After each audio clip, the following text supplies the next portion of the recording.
Welcome to the in-person inaugural Risks Unfiltered podcast.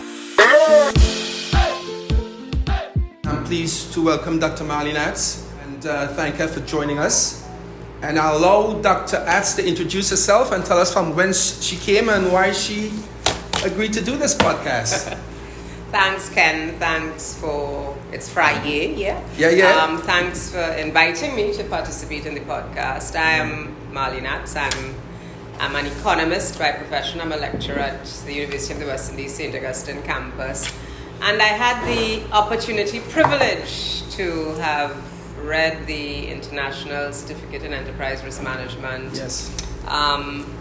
during the last quarter of 2022. So that has allowed me to become a little more risk intelligent and to appreciate things and to contextualize, because the nature of my craft, the nature of my profession is that we deal with risks all the time, risks and probabilities and uncertainties. So while I was always aware of economic risks, I think my exposure to the program allowed me to be able to contextualize them and have a deeper appreciation, and of course raise my risk intelligence and now understand the importance of having a risk register and how do you mitigate the risks. I mean, all of the things that you knew in isolation, but I think now I have certainly a more holistic appreciation for them and how you kind of use the enterprise risk management framework to look at economic issues and macroeconomic management, because that is really the core of what I do. So it was very useful for me, and I'm very pleased to be here with you on a Friday. Great, and that's a nice plug for our International Certificate Risk Management and for the Caribbean Risk Management Academy. Okay, so let's jump right into it. So we are in the middle of a commission of inquiry into a disaster that occurred February 22nd, I believe, where 4 individuals lost their lives. So it would be remiss if we don't mention any impact to the economy, the reputation, from your perspective, Trinidad and Tobago, given this commission of inquiry, which is being viewed across the globe. So from where you sit, and we don't have to get deep into the weeds with this, but from the 30,000 feet level, any impact or potential impact from your vantage point? I've not been following the inquiry. I know a lot of people are glued to their televisions, looking at it on a day-to-day basis and absorbing all of the information. But I've not been doing that, because the 1 or 2 occasions where I was actually looking at it or kind of following up on it, it was really very gruesome and awful. And from how should I put it? From an outsider looking in, I think there are a number of things that you were correct about. I think there is a significant amount of reputational risk.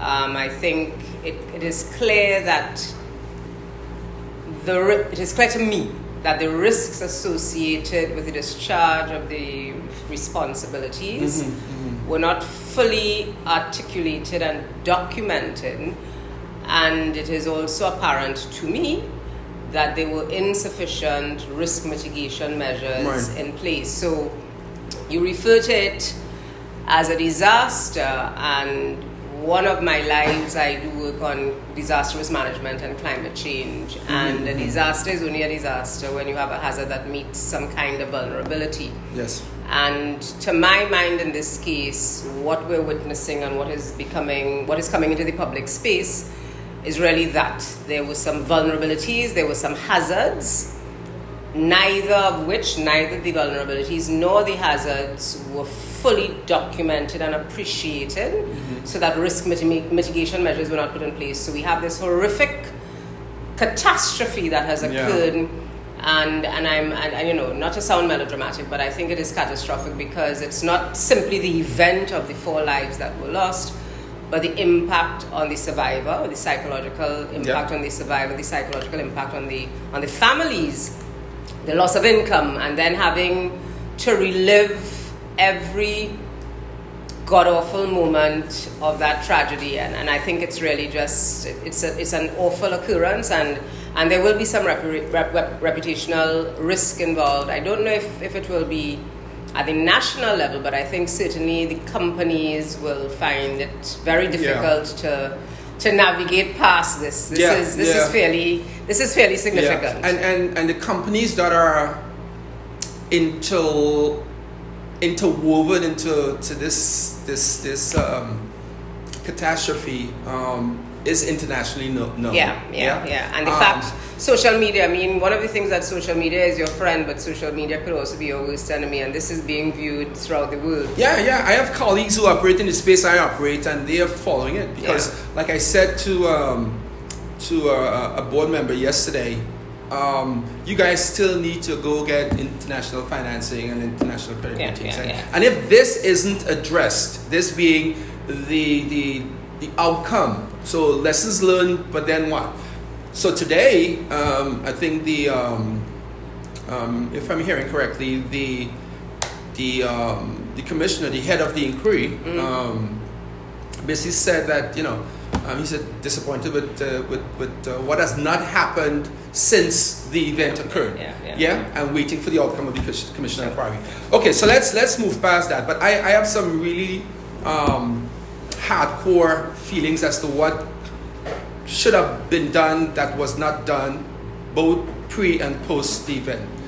But that's for a different conversation. The other major impact to Trinidad and Tobago and I dare say the Caribbean is that's affecting the economies of the Caribbean and the potential earning potential is that of crime. And so, and this is a pretty heavy question for you. And so let's take it from the macroeconomic viewpoint. Causation or correlation? Crime, macroeconomics. Where do you see it? How do you see it? Whew, that's a big one. And let's bring to bear, and you mentioned it, the fact that you spent 3.5 months being pushed and probed doing your enterprise risk management international certificate. And I think if I remember correctly, you got honors in that. If I remember correctly. Why you have all my business on the podcast? I'm allowed. So where do you see that causation, correlation? Well, it's a two-way causality in a sense. The economic circumstances, I think, are in fact causing some levels of crime, not the kinds of crime that we're seeing. And the crime, of course, is impacting on the economic space. So they know how to manage and how to navigate their spaces. So now the onus is on the other side of the equation. The policymakers and those persons who have the wherewithal to address the crime situation, to now understand the enterprise and understand, therefore, how to manage the risk associated with the criminal enterprise. So that's the first thing that I want to park in a bucket. Now, let me just interject, and maybe it takes us into yet another discussion point. So it's national, and we know these folks are managed in silos. So should national security be talking to the financial folks? Well, I think they do speak. I mean, every year. Are we have causation and correlation, or they're just talking about we need this amount of money to do this? Okay, so well, that's what I'm talking about. I take your right point. Where you were going. There is not an integrated approach to understand that as crime impacts on the face of Trinidad and Tobago, there will be economic and financial outcomes that may not necessarily be aligned to the government's trajectory in terms of where it wants to take the country from an economic perspective. So yes, I agree that there needs to be that integrated approach, and which is why I said from the outset that I think it's crime and the economy, as I reflected participating in that program, crime and the economy is just but one set of issues that I think fits squarely into an enterprise risk management framework, because crime impact is a risk to the economy, and I'm using economy in the most holistic general sense. So it's not just whether or not investors come to Trinidad and Tobago, it's whether people can actually feel comfortable going to work at 10 o'clock at night, whether people are free to participate in religious services that might start at 6 a.m. in the morning, whether children are comfortable going to school because the area in which they live, there is some gang warfare. I mean, and we have the tragic incident of recently. There was some gunplay at a primary school. So I'm using economy in the most holistic possible sense, meaning that as citizens of Trinidad and Tobago, each and every one, so from the micro level to the macro level, we're all impacted. So whether if I'm a single parent and I have a security job and they put me on the 10 to 6 shift, whether the area in which I live, I feel comfortable leaving my house at 9 p.m. to go out and get transport. And those are economic considerations that aren't necessarily at the macro level, but the impact on people. So there is cause and effect.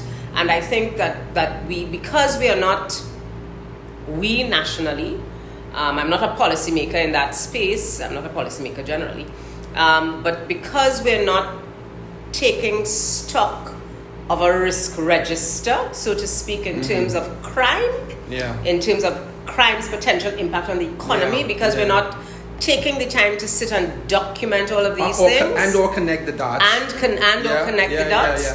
We're missing the picture. So we tend to be looking at the biggest use. So there were 605 murders in 2022. But that's a big ticket item. And whether you come to say that, you know, the cause of a lot of the crime we're seeing is, you know, the importation of illegal guns and gang warfare and drug warfare and, you know, Colombians and Mexicans in the country, which is why we're seeing certain kinds of crime. That is a helpful narrative, but I think we also need to understand the typology of crime. That is but one kind of crime that falls into the big headline items that account for perhaps the 605 murders or some part thereof. But then there are other sides of crime. Other contributing factors. But other effects as well. As I was mentioning, the security officer, the single parent who just wants to go and eke out a living.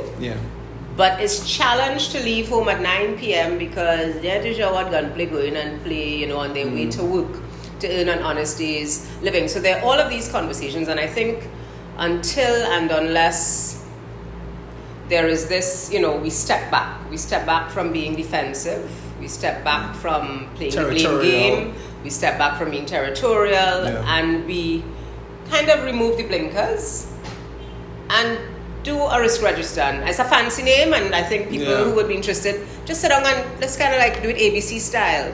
What are all of the things that can impact and can be impacted by crime?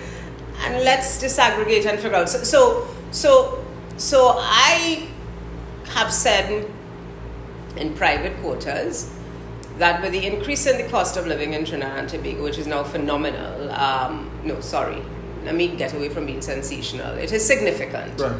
There are persons on fixed incomes who will not be able to survive in terms of the inflationary pressures. It has nothing to do with crime, but it could lead to kind of behavior. So that persons who, conscientious parents, and I want to use conscientious in parentheses because someone looking on at this might think, how could you say they're conscientious? You would do almost anything to look after your family. If you've lost your job on account of the pandemic or because you're part of some cycle, so this is not your cycle to earn income, because you're in one of those seasonal jobs, or, you know, there's a cyclical approach to your job, you might decide that you might go into the supermarket and decide to pilfer milk, pilfer potatoes, because if you boil 2 potatoes, you could at least give the children some, you know, and we have to understand, and that's why I said it's causation and causality, you know, and correlation. We have to understand that as the economy is trying to recover from COVID-19 and all of the attendant noises around that and all of the attendant circumstances that emerge because of the last 2 years, there will be fallout. So I think we need to step away from always looking at the blinding light, you know, the big picture. Why aren't these conversations being had? And we will have to hypothesize here, obviously. I don't know that they're not being had. I simply have the feeling that I don't know if the conversations are not being had. I've not been. Well, let's assume they aren't. Why aren't they being had? Because I think we're focusing on the big picture. Good. I think we're focusing on the big things. So 605 murders, gang warfare, and I think if we and then to more to that, let national security handle that. Yes, you know, so for example, if Trinidad and Tobago has had a conversation for years about diversification from the energy sector, diversification into what? Any number of things. So tourism is a thing, carnival is coming up, and of course I pride myself in being a kind of windscreen sociologist and criminologist and all of these things, and we've seen it. The data will support that over the years. Every time you have Carnival, you have Christmas, all of these seasonal activities, everyone wants to participate in whatever way he or she can. So you might also see an upsurge in crime because I may not be earning income, but I have to find the resources to get my boyfriend, my girlfriend, and I say boyfriend and girlfriend because we also need to, I think, appreciate that there is a gender dimension to crime. Some men commit crime because they want to support their mothers or their girlfriends or their child mothers or their children or whatever the case might be. Some women position themselves to be allies for their boyfriend, their man, their whoever it is, to commit crime. And it's all of these issues that I think need to come together in a very holistic way. So that, which is why again I come back, and it's not selling up. It's not a plug for CRMA or the no, program. But we'll take it as a plug. But I think there needs to be a holistic framework. To drive all of these conversations. Within which the conversation, so that crime is not about the police or about the Ministry of National Security or about the Toronto Bay Defence Force or about this one or about that one or about who gets a larger budget allocation than whom, as the case might be. It is a fulsome conversation. It needs interconnectivity, it needs integrating.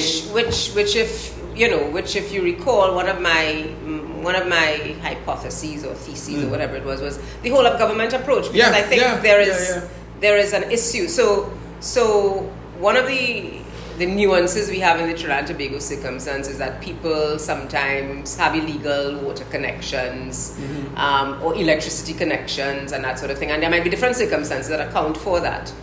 But I think I read or I heard that there was some altercation that ended fatally because there was somebody fighting over an illegal connection here or whatever.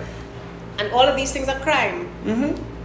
And if it is you live in a community where you have to resort to an illegal connection either for water or for electricity, one can reasonably deduce that you live in a low-income community. Right. So there are links. There is a lot of interconnectivity there, and I think respectfully I want to suggest to whomever might be looking at the podcast that until we step back from the whodunit syndrome and are prepared to have frank conversations about all of the issues, all of the attendant issues, all of the underlying factors that result in 605 and counting, because I'm sure is to have some others that probably, however they categorize murders, they will not categorize as murders.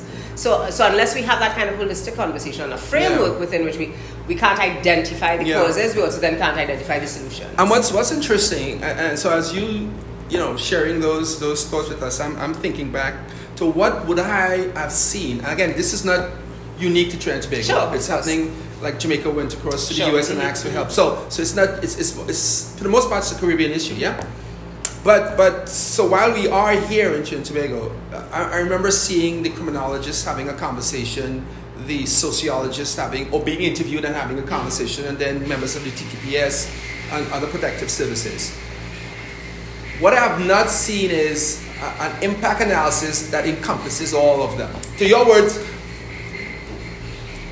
and I believe if those conversations were being had as we are talking about, it would have been somewhere in the public space, and I could find nothing that speaks to what we are sharing and discussing. I think there is, as far as I'm aware, there is in a formal capacity, let's say. So you would have the sidebars, because potentially, obviously, this is kind of a sidebar that gets publicized. But who should be connecting these dots? Who should be taking the lead? Should it be a ministry? Should it be a person? Should they anoint or appoint someone? That's a loaded question. Yes, I know. I love to do those things. Because I think several things from what you were just saying. One, I was invited late last year to an engagement that the police commissioner was having, because from time to time I speak, I'm invited to participate in these engagements. And I was tickled pink because there was an economist being invited. So I said, okay. A well-known, respected economist. So I said, well, okay, here we are. We're seeing the light of day because what is happening in the country can't be divorced from the economic issues. Yeah. And I remember asking him whether or not they were also engaging sociologists, because I think it's important for us to understand the social fabric and the sociological DNA of the country as well, because they are not divorced. And there were some criminologists present. I think I was the only economist there. There was a statistician, and while we were all brought together, and I welcome the opportunity to have the conversation, I think it needs to move beyond the TTPS now. Yeah. So I park that there as a point. I don't know whether or not there are formal interinstitutional arrangements where we have the kinds of conversations among these agencies, kinds of conversations to which I'm referring. But I really do hope that at some point, because I suspect, quite frankly, what is happening is that there is a concern with managing the big picture crime, the lights, cameras, action kinds of crime. Meanwhile, we're not understanding that there are a whole host of other kinds of crime, which is why I call for a typology of crime. I'm not a criminologist, but it is clear to me that there are different kinds of crime that require different kinds of interventions. The other thing that I want to say from a sociological perspective is that when you look at the persons committing crime, it's young persons primarily. If you hear a 40-year-old committing a crime, well, he or she is very unique and is probably fraud or something like that, as opposed to these violent kinds of crimes that you're seeing, or carjackings as the case might be. I mean, so you might have the odd 40-year-old or 50-year-old, but it's really the younger persons, which to my mind, again, suggests that there is a need for a psychological understanding about the different generations. So Generation X is wired differently from Generation Y, wired differently from Generation Z. So you can't have the... You can't have a Zabakatif approach to everybody, because what will be a deterrent to one may not be a deterrent. Absolutely. In fact, Generation Z, if I remember, because sometimes I dabble in these things, they will actually be very wired knowing that the police are after them, and they will then want to commit more crimes. I was talking to someone once, lamenting young persons, because it's a kind of concern of mine for the next generation, or the next generation as the case might be. And this person who is, professionally situated in security services says, for some young people, it's a real high for them. It's better than drugs, knowing that you have the life of a man or woman in your hand, and you have been given, the task of taking this person out before their birthday. He says that drives some of them, and of course I'm not wired that way, so I find that a little strange. But these are the kinds of issues that I think we need to unearth, because unless we can unearth those issues, then we can't make appropriate interventions early enough. We can only make interventions post facto, after the murder has been committed. So maybe if we use some police lingo, so your crime fighting technique cannot be just one crime fighting technique or whatever they want to refer to it as. It needs to be targeted. If we go along the same lines of what you're stating there. But again, I go back to the original question. I know we wouldn't answer that question today, obviously, but there are no connecting of the dots. There's no integrate. Both at the, I'm respectfully submitting, both at the policy level, at the political level, and at the institutional level. To my mind, they don't speak to each other, and there's a very siloed approach. And I think at the end of the day, coming back to your original question, at the end of the day, we're not fully appreciating as a national community how crime could have an impact on the economy, and how the economic circumstances can cause some kind of precise. I think we have, no pun intended, beaten that topic to death. But let's correlate. Let's integrate. So, a colleague of yours, I would imagine, wrote an article about the inertia of institutions, which, if we extrapolate, is probably symptomatic of the institutions we were talking about relative to causation, correlation, and crime. Okay, and this is a favorite topic of mine when it comes to risk and governance and enterprise risk at the let's stay with the public institution. So, what's your opinion? No, not opinion necessarily, but what are your thoughts around the inertia? I think the article you're referring to was by Dr. Terence Farrell. Yes.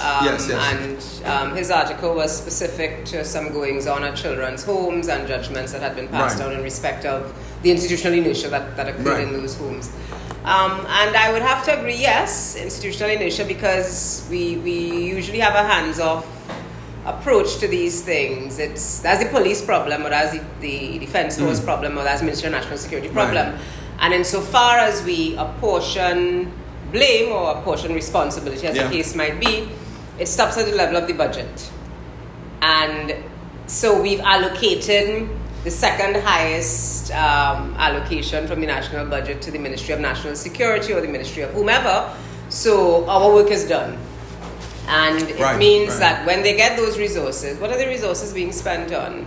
And the financial resources are being spent on human resources, hiring people, probably being spent on providing them with the artillery, quote unquote, the wherewithal to execute and to discharge their functions.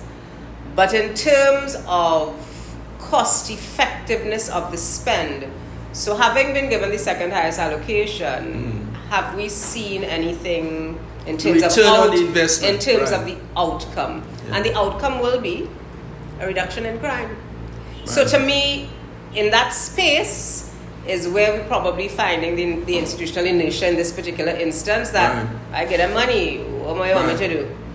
And I receive money, so okay, we have plenty of money, as opposed to trying to fix the institution, to ensure that the institution is effective. Right. Not that the institution simply is resourced, but if my mandate is to deal with, I forget what is the to protect and serve something. If that is my mission, then it must mean that having been given the second highest budgetary allocation, I have to be satisfied that with that allocation, I have been able to protect and serve to the best of my ability. But that raises another question, and maybe there's an answer. So and then we'll move along the government continuum agency side. But if we stay with the crime element of it, are there stated objectives, or do they publish stated objectives? So like if you stay with the Ministry of National Security for a second, or any ministry or state enterprise, are there stated annual, yearly objectives saying, okay, in year one, this is what we need to accomplish year two, and then the leaders being measured against the achievement of those? Well, I think from what you may or may not know the answer. I think in the budget submission, so every year, each ministry. I mean, wish list. Yeah. Every year, each ministry will be required to make a submission to the Ministry of Finance for its consideration as it develops the budget on a particular basis. So they will contain some of those elements. Now, whether, and I think your question is really what is germane. Yeah. Whether having made that submission and having been given, let's be ridiculous, 100%, which they never get, of what you requested, 50%, 70%, 85%, whether they're being held accountable for that. That is, I think, is an important aspect in terms of whether they have key performance indicators and whether or not they're being held accountable.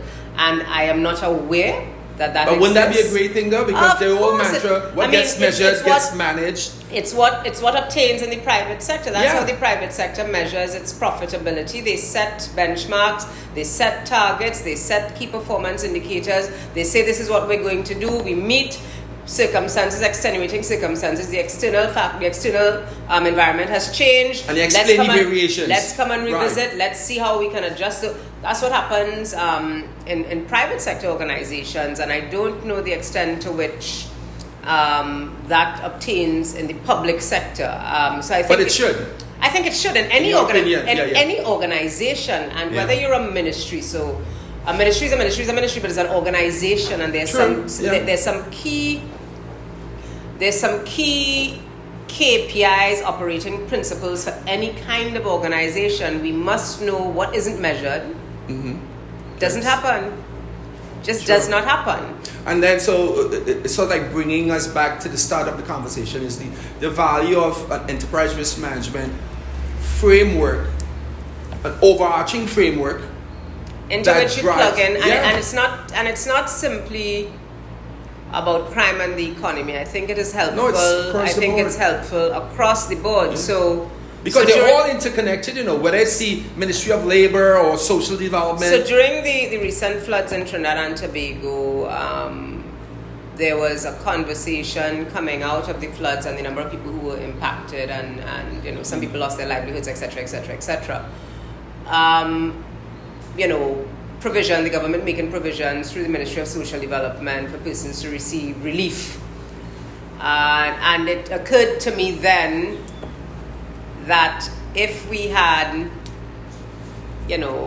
data, good word, that would allow us, good word, to identify who the vulnerable populations are in Trinidad and Tobago, it would be so much easier, so that arbitrary person A, B, or C coming in and making a claim for costs coming out of the floods, there would be a database where you can actually go in and you can see some historical context for arbitrary person X, Y, or Z that will then support that person's claim.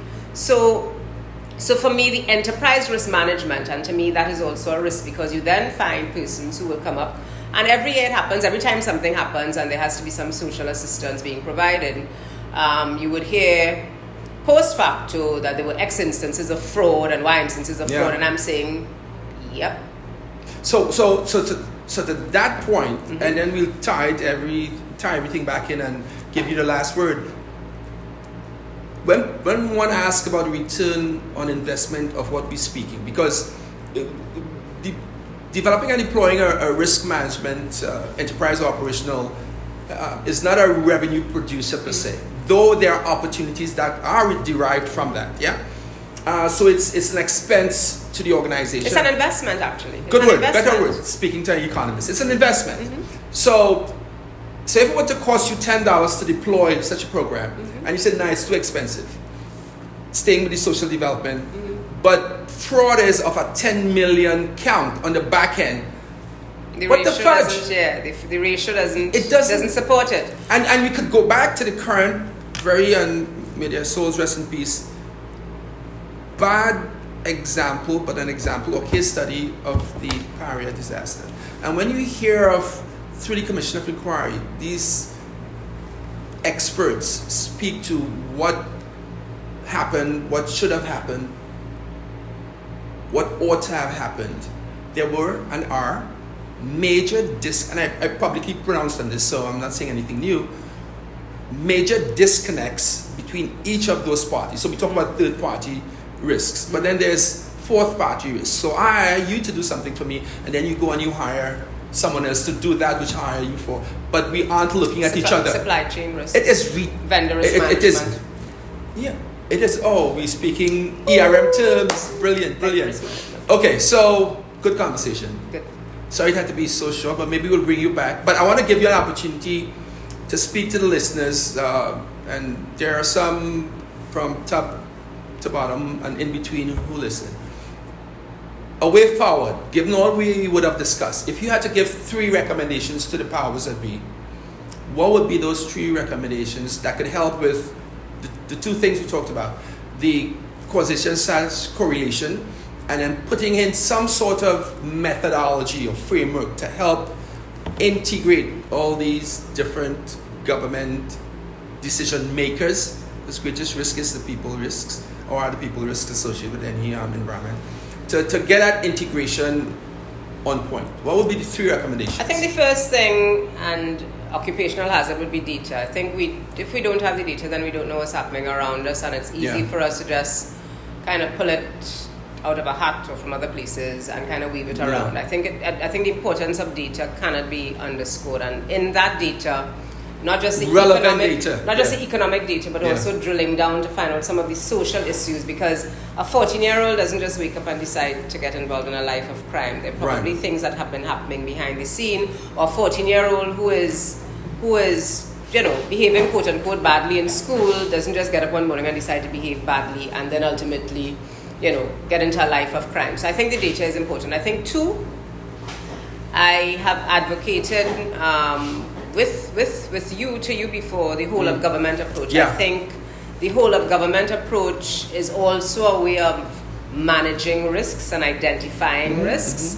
But then the third thing I would say, since I know we don't have the entire day and we could talk about this all day, the third thing is really to, whether you want to call it an enterprise risk management framework or any kind of framework, but to accept that we need to have a holistic framework within which we plug in all of the variables. So our major concern now, moving into 2023, coming out of 2021 and 2022, is COVID version, whichever we are into. Inflationary pressures globally that can impact on in economies. But to me, unless we plug all of these things into a holistic framework, enterprise risk management framework is what I will speak of now because of the audience we're having now. But unless we plug those in and are brutally honest, so there's no time for emotion, no space for emotion. I'm not subjective. But understanding all of the risks that we can identify, but then also allowing ourselves the opportunity to say that there are other things that we don't know that will come, all those headwinds that we may not be able to identify, and to allow for some kind of contingency planning for those headwinds. What happens if next week President Putin decides that, I've had enough of this toy, I've had enough of this game that I'm playing and I'm, laying down. What happens to energy prices? What happens to the demand for energy? What happens to Trinidad and Tobago's economy? And the supply chain. All of those issues. So the contingency, whether it's nearshore arrangements, onshore arrangements that have been put in place, what happens to all of those things? So one word for that is scenario analysis. But with that, and I'll end on this note. So, which is sort of like where CRMA is heading is more on the psychology aspect, because we have acknowledged that people, those are the decision makers, and people, risk is the greatest risk to any organization. So there's a category of risk called emergent risk, and those are the risks that your experience doesn't help you with. Absolutely. You just can't think about it. Absolutely. So on that note, I would like to thank you, Dr. Marlene Attzs. If it wasn't so formal, I'll get up and give you a big hug for being the first in-person podcast we have ever done, and we've been doing this for like 2 years or so. So I thank you for gracing us with your intellect and your optics. And we'll do this. We need to do a part 2. Thank you for the opportunity. It was my pleasure being here. Thank you. Cheers, and let's have some drinks.